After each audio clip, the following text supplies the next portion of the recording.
Just that was a long week for us, thinking back. But it was a big week for us. I think that kind of set the tone for our Big Ten season. You know, starting off that week, losing at home against Rutgers, obviously not what we wanted. But then we bounced back that Thursday at Ohio State, and then to get that game Sunday, we knew it was a big game. Obviously playing against Penn State, playing in that venue, so it was big time. So it kind of showed, I think, the effort that all of us had to exert to get those 2 wins after a loss, and it was just hot as hell in that game. So if they could update anything, the AC could definitely use some update. But yeah. Do you feel like that almost after every game with the defensive assignments that you get and the guys that you chase around? Yeah, it depends. But I feel like everybody could have that sort of display after a game, especially, for the loads that guys carry offensively, whether it's Zach or Fletcher, Braden, or just the way Caleb and Mason get on the glass, and David, everybody that comes in the game works their butt off, the whole time. So it's not just me. But yeah, it is a little bit dependent on who you're guarding, I think. Some guys are involved in more actions than others and just move around more. So it sort of depends on who you're playing and stuff like that. I know defensive is always important, but Iowa, high-scoring team, very efficient offense. Right. How much do you, really have to notch that up a level, maybe going into this game? Yeah, it's definitely a big emphasis for us. The way they can score the ball, like Coach Payne said, they can go on runs, kind of at will.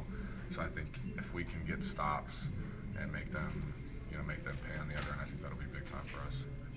Just handling their press. There was some issues last year dealing with them. Yeah, I guess. More like nightmares last year that game at home. And I think for the most part, if I remember correctly, we did a lot better job the second time we played them at Iowa. So hopefully we can continue that. Obviously they're going to try and throw a lot of different stuff at us, but that's kind of what they do. So the coach will have us ready. Just got to be simple, make simple plays, and I think the biggest thing sometimes is you get so caught up in breaking the press, you sort of you don't relax, but you're just like, oh, okay, we broke the press, But I think making them pay when you're still scrambled and not matched up could be an advantage for us. Not that turnovers they're always a priority, but coming off the Indiana game, for sure, a little bit more heightened awareness about them. Definitely, I think if you look at both of our losses this year, and even in games that haven't played well or it's been close, it's always been the turnovers, and then we've been pretty good on the glass. Obviously, that's a problem that you always want to stay on top of, no matter how good you are at it.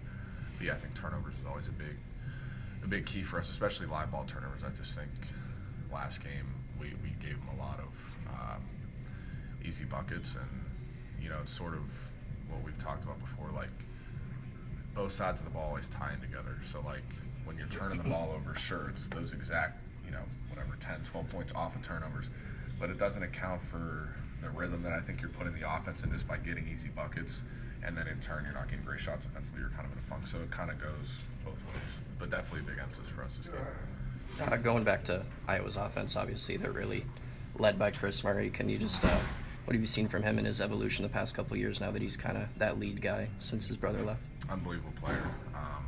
Have a lot of respect for him, just the way he plays the game. He seems like a great person, pretty humble, just plays hard and goes to work every day. But the way he scores the ball in a variety of ways, I think it's been really impressive how he's evolved. And how he's evolved differently than his brother, I think is something that's pretty cool too, because a lot of people probably look at him and just like, oh, he's just like Keegan. But I think he scores in different ways and does different things that we're going to have to account for all night. You talked about this after, I think, the Penn State game here. You said everybody can play defense, which isn't necessarily true. How much did you have to kind of grow into that appreciation of, I may score 6 points, but if I hold the other team's leading score 6 points below his average, basically you average 12 points. So. It's hard. I think a lot of it is a mindset too. Something that I struggle with still at times is even when guys score, sometimes making them work to score. I look back at the Ohio State game and Sensabaugh gets his 18 to 20, but he takes 17 shots to get there. So sometimes it's just about making guys work and not giving them anything free. But yeah, it's definitely been an adjustment. But like I said, it's a lot of fun and it's a cool challenge for me to try and top what I did every game before. And obviously in this league, there's a guy on every team that can score the ball.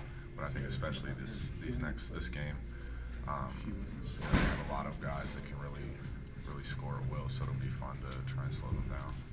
Can you take more risk defensively because you have a 7'4" guy protecting the rim? Yeah, I think at times it definitely depends on who we're playing and what the game plan is. But I think what's gotten us really far on that end has actually been the opposite, not gambling. And obviously, when you have a guy like that back there, I think you have you have a big safety net, obviously.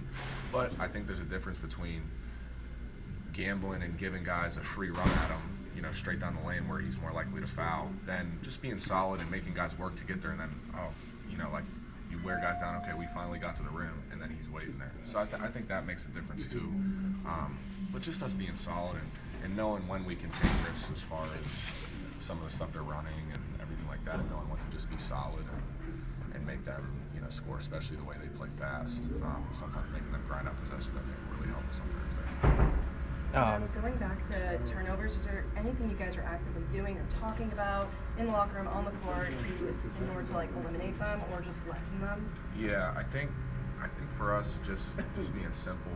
And you got to give IU credit. I think they did a really good job of pressuring us in our sets, and just kind of speeding us up. And obviously, that's a super tough environment. I think people forget sometimes. Obviously, not an excuse for us, but we do have a lot of young guys on this team, so they haven't experienced an environment like that.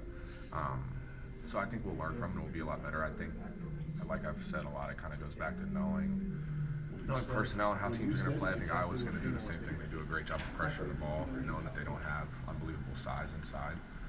So just being simple, making simple plays, taking what they give us, and then, as they change their looks throughout the game, is just evolving that way. But I think just being simple, I think, will be the biggest key for us. Saw a great response after the Rutgers loss. I guess 10 minutes into the Ohio State game, the start of it wasn't great. You hoping to get the same thing out of this? Okay, we're not invincible. We got to play better if we're going to win this Big Ten championship. Definitely.